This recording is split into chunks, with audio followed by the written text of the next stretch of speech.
The minute you walked in the joint. We had a saying in the Corps, save one life and you're a hero.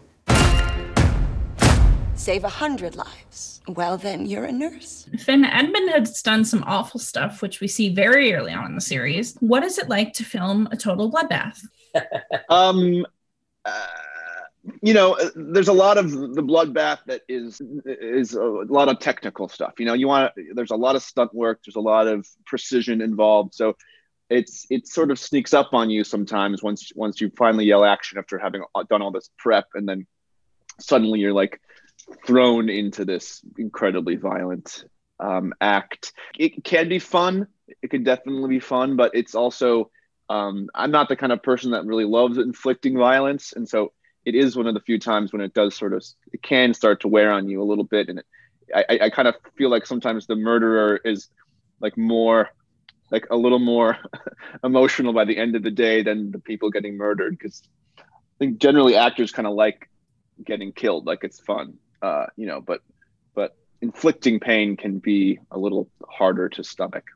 I'd be the person apologizing after every take, like sorry. Yeah, you know I didn't hurt you, right? Oh, you're okay. Okay, cool. Jon, your character is a Filipino doctor working in a hospital in the 40s, and you're also Filipino. What does it mean to you to be able to look at what his life would be like in the late 40s, and to sort of represent for Asian Americans?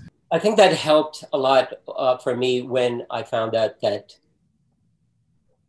the show is going to acknowledge my culture, and knowing that this is 1940s. As my wife would, when I was talking to my wife once a long time ago, said, "Oh, I would love to have lived during that time, the 1940s, the fashion and everything like that." And my wife said, "I don't think you will survive that era."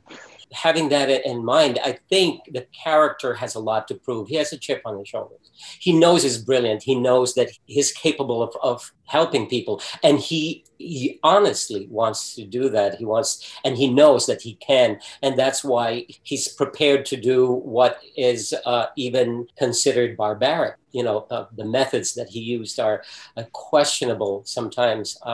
And I do believe that if I lived during that time, I would not have fared better than Dr. Hanover.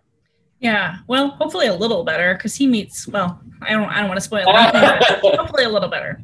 Yes, you're right.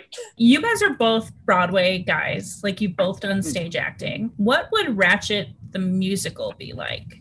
I don't know who wants to take a crack. Ooh, go ahead, man. It would be like the female Sweeney Todd. Yes, that's true. Yeah, that would be. It's like if Ryan's not going to direct it, it would be Tim Burton. Yeah, that seems really scary. The song, I don't know what the songs would be, but yes, probably just like Sweeney Todd. Lobotomy. I should have never let you into this hospital. Letting me into this hospital was the best decision you ever made.